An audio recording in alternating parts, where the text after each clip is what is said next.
ಬಂದಿಲ್ಲ. ಗುತ್ತಿಗೆದಾರರು ಭಾಗವಹಿಸಬೇಕು, ಭಾಗವಹಿಸುವ ಸಮಸ್ಯೆಯನ್ನು ಸರ್ಕಾರಕ್ಕೆ ನಮ್ಮ ಕೂಗು ಕೇಳಬೇಕು. ನಮಗೆ ಸಾಕಷ್ಟು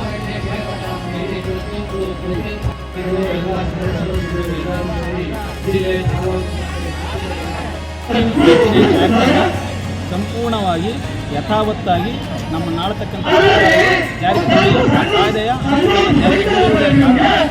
ನಮ್ಮ ಚಳಕೆರೆ ತಾಲೂಕಲ್ಲಿ ಗಂಭೀರನಹಳ್ಳಿ ಗ್ರಾಮದಲ್ಲಿ ದೌರ್ಜನ್ಯ ಪ್ರಕರಣಗಳು ದಾಖಲಾಗಿತ್ತು 2014 ಹುಡುಗ ಜಂತಿಕೊಳಲು ಮತ್ತು ದೊಡ್ಡಘಟ್ಟ ಗ್ರಾಮದಲ್ಲಿ ದೌರ್ಜನ್ಯ ಪ್ರಕರಣಗಳು ದಾಖಲಾಗಿತ್ತು. ಹಾಗೆ ಹಿರಿಯೂರಿನ ಶಿವನಗರ ಮತ್ತು ಕುಂದಲನಗರ ಅಮ್ಮತ್ತಳ್ಳಿ ದೌರ್ಜನ್ಯ ಪ್ರಕರಣ ದಾಖಲಾಗಿತ್ತು. 2014ರಿಂದ ಇಲ್ಲಿವರೆಗೂ ದೌರ್ಜನ್ಯ ದಾಖಲಾಗಿದ್ದು ಕೂಡ ಸರ್ಕಾರ ಮತ್ತು ಸಮಾಜ ಕಲ್ಯಾಣ ಇಲಾಖೆ ಮಂತ್ರಿಗಳು ಪುನರ್ವಸತಿ ವ್ಯವಸ್ಥೆಯನ್ನು ಕಲ್ಪಿಸಿಕೊಡೋದ್ರಲ್ಲಿ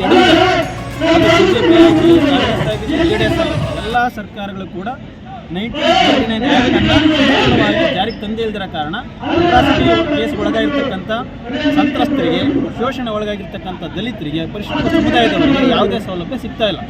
ಅದು ಗಂಗಾ ಕಲ್ಯಾಣ ಯೋಜನೆ ಆಗಿರ್ಬೋದು, ನಿವೇಶನ ಆಗಿರ್ಬೋದು, ಮನೆ ಆಗಿರ್ಬೋದು, ಶಿಕ್ಷಣ ಆಗಿರ್ಬೋದು, ಯಾವುದೇ ರೀತಿಯ ಅನುಕೂಲಗಳಾಗ್ತಾ ಇಲ್ಲ. ಈಗ ಯಾವುದಾದ್ರೂ ಅಟ್ರಾಸಿಟಿ ಪ್ರಕರಣಗಳು ದಾಖಲಾದರೆ 6 ತಿಂಗಳೊಳಗೇ ಅವರಿಗೆಲ್ಲ ವ್ಯವಸ್ಥೆ ಮಾಡಿಕೊಡ್ಬೇಕಂತ ಕಾಯ್ದೆ ಅಂಶಗಳೆಲ್ಲ ಜಾರಿ.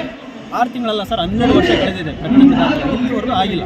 ಆ ವಿಚಾರವಾಗಿ DC ಅವರಿಗೆ, ಸಮಾಜ ಕಲ್ಯಾಣ ಮಂತ್ರಿಗಳಿಗೆ ಮತ್ತು ಸಂಬಂಧಪಟ್ಟ ಮುಖ್ಯಮಂತ್ರಿಗಳಿಗೆಲ್ಲ ಮನವಿ ಕೊಟ್ಟಾಗಿ ಹಲವು ಬಾರಿ ಹಮ್ಮಿಕೊಂಡಿದ್ವಿ. ಈ ಬಾರಿ ನಾವು ಈ ಫ್ರೀಡಂ ಪಾರ್ಕ್ನಲ್ಲಿ ಹಮ್ಮಿಕೊಂಡಿರೋದು ಇದೇ ಕಾರಣಕ್ಕಾಗಿ ನಿನ್ನೆ ಬಂದಿದ್ದರು ಸಮಾಜ ಕಲ್ಯಾಣ ಇಲಾಖೆ ರಾಕೇಶ್ ಕುಮಾರ್ ಬಂದಿದ್ದರು, ಸ್ವೀಕಾರ ಮಾಡಿ ನಾನು ಸರ್ಕಾರ ಗಮನ ತರ್ತೀನಿ ಅಂತ ಹೇಳೋದು. ಮತ್ತು ಪೊಲೀಸ್ ಸಿಬ್ಬಂದಿಗಳೆಲ್ಲ ಬಂದ್ಬಿಟ್ಟು ನಮ್ಮನ್ನು ವಿಧಾನಸೌಧಕ್ಕೆ ಕರ್ಕೊಂಡೋದ್ರು. ರಾಜಗಿರಿಯಣ್ಣವ್ರನ್ನ ಮತ್ತು ನಮ್ಮ ಪದಾಧಿಕಾರಿಗಳೆಲ್ಲ ಕರ್ಕೊಂಡೋದ್ರು. ಮಿನಿಸ್ಟ್ರ್ ಹತ್ರ ಮಾತಾಡಿದ್ರು. 1989 ಆ್ಯಕ್ಟ್ ಏನಿದೆ, ಇಲ್ಲಿ ಸಮಾಜ ಕಲ್ಯಾಣ ಇಲಾಖೆಯಲ್ಲಿ ಇರ್ತಕ್ಕಂಥ ಯಾವ ಅಧಿಕಾರಿಗಳು ಅದ್ರ ಬಗ್ಗೆ ಕಾಳಜಿ ಇಲ್ಲ, ಅಂಶಗಳ ಬಗ್ಗೆ ಜ್ಞಾನವೂ ಇಲ್ಲ. ಮಂತ್ರಿಗಳು ಅದನ್ನು ಅವರು ರಿಸರ್ವೇಷನ್ ಕ್ಷೇತ್ರದಿಂದ ಬಂದಿದ್ದಾರೆ. ಅವರು ನಮ್ಮ ನೋವಿನಲ್ಲಿಗಳನ್ನು ಅರ್ಥ ಮಾಡ್ಕೋಬೇಕಾಗಿರೋ ಜಾಗದಲ್ಲಿದ್ದಾರೆ.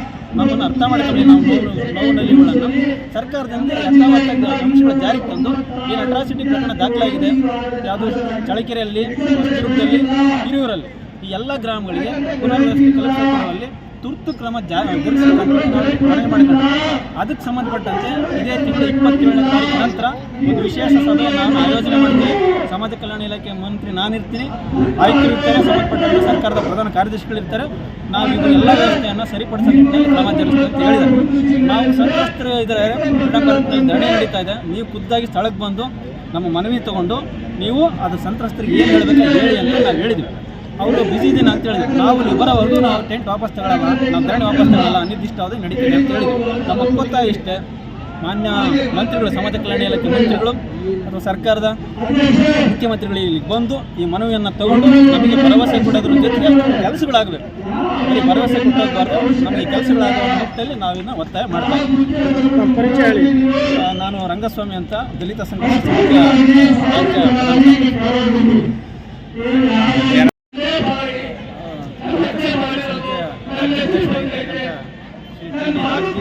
ನೇತೃತ್ವದಲ್ಲಿ ಪರಿಶಿಷ್ಟ ಜಾತಿ ಮತ್ತು ಪರಿಶಿಷ್ಟ